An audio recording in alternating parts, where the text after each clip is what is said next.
Good afternoon, ladies and gentlemen. My name's David Eggins. I work for a very small charity, Temper Domestic Violence, delivering work with domestic abusers.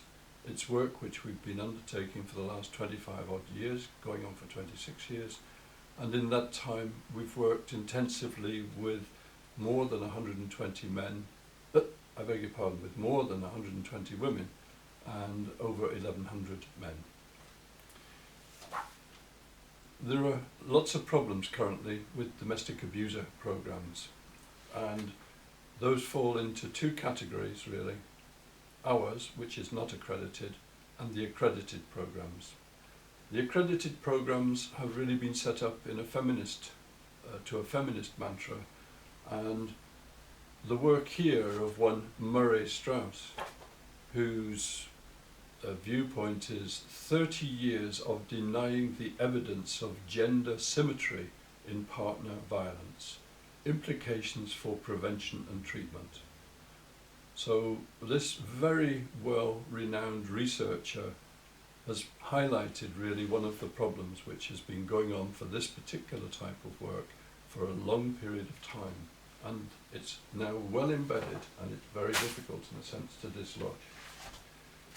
If we move around a little bit then and to another researcher who has done a study of, I think it was 49 other research papers, Jennifer Langhinriksen-Rowling, that's a very difficult name to pronounce. Her research basically concluded that bidirectional couple violence accounted for 59.6% of domestic violence. 59.6% of domestic violence is bidirectional, both people involved. Her next most startling statistic was that 22%, I think it was 22.7% of domestic violence is unidirectional, female to male. That flies in the face of everything which we've heard about domestic abuse. And her final statistic was that 17 point odds percent was unidirectional, male to female. For the last 30 years, all we've heard of is male perpetrators and female victims. All of this research would tend to suggest that that is a very one-sided and lopsided view. So today I'm going to focus just briefly, very briefly indeed, on the latest, and I'm going to call it a wheeze because I think it is a wheeze. And the wheeze is the following, that feminism now wants there to be the next line of effort to tame these male domestic perpetrators. And the latest effort was a 3-year project called the Drive Project, and it's been researched by a group of researchers in Bristol. They are the same researchers that have researched the previous programs, and so they know a little bit of what they're about, and they're also careful to avoid the pitfalls. And what I have in my hand here at the moment is the 19-page, I think it is, executive summary. And what I haven't got with me at the moment is the 194 or 184, can't quite remember which, page full report. What I'm going to do is to look about just what's been misrepresented in this report. So the Drive Project worked with MARAC-referred domestic abusers. By and large, MARAC-referred domestic abusers are going to be so-called high risk. They're likely to have been in the criminal courts, they're very likely to have been found guilty, and they're very likely to of domestic violence in its much more severe forms, and they've then been divided into two groups to research intensively as the researchers would wish. When I read the executive summary, I was immediately struck that this was really a sales pitch. It was a little difficult to get to grips with what it was about, but it just struck me as being a sales pitch. And from what I've known of the previous efforts at the so-called now accredited domestic abuser problems, they've all failed to engage with the men with whom they've been seeking to work. So the evaluation from the 19-page Drive executive summary says, the evaluation claims for Drive the number of Drive service users using each type of domestic violence and abuse DVA behaviour reduced substantially. For example, the use of high-risk physical abuse reduced by 82%, sexual abuse reduced by 88%, harassment and stalking behaviours reduced by 75%, and jealous and controlling behaviours reduced by 73%. Now that sounds very impressive, doesn't it? If, however, we turn to page 71 of the 184-page full report, then what we get is the difference between the two. So that's illustrated here then. So here is the Drive group and here is the control group. So we can see that there were roughly similar percentages at the beginning, and the outcomes were down here, 9% and 12%. So the difference between the outcomes was really very little indeed. If we move across now to the sexual controlling behaviours, then we will see again that the change between the Drive and the other group and the non-Drive group is very little indeed. Move further forward to the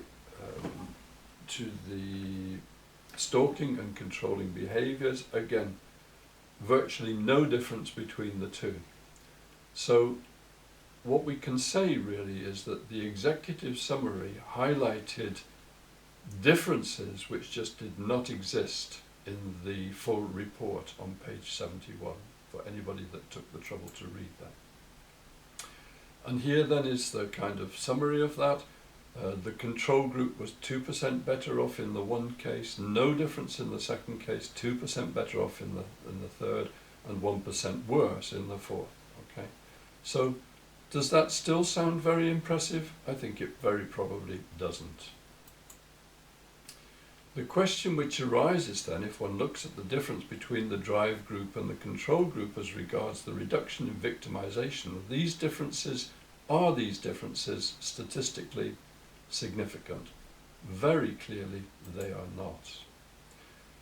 In the full Drive report on page 70-71, regression analysis are described, and the conclusion is stated clearly.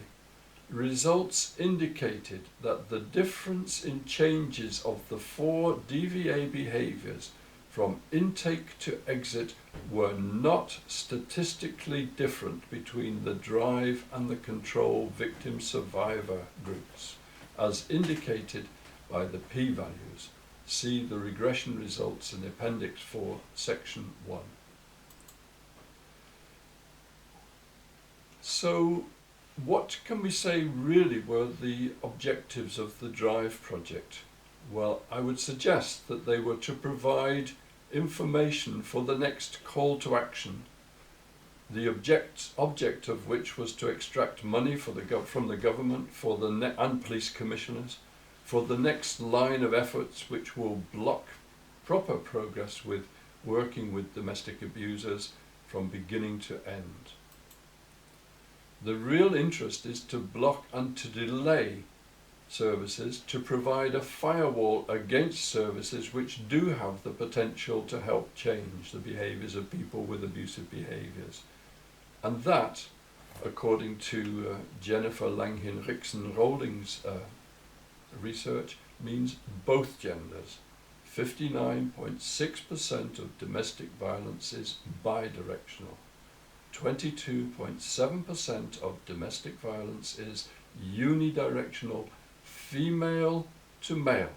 And I do apologise for pointing out these very stark statistics where, of course, we've been fed a line that all domestic violence is male to female. The males are the perpetrators, the females are the victims. Do I have any problem with supporting the Violence Against Women and Girls initiative to prevent violence to women and girls? Of course not. I would say that any self-respecting man is going to uphold those values. But we do have to look at exactly what is required to be able to bring our children up in much better and much less violent societies. And those are the things which we have to recognize and we have to work with. If you've got contradictory views to this, then please express them if you wish. Keep them polite though. Thank you for listening, and these are our contact details. In the next video, which I talk to, I shall be highlighting what I saw as 6 very positive things to come from the Drive report, just in case you think that all I'm focused on is the negative aspect of the Drive.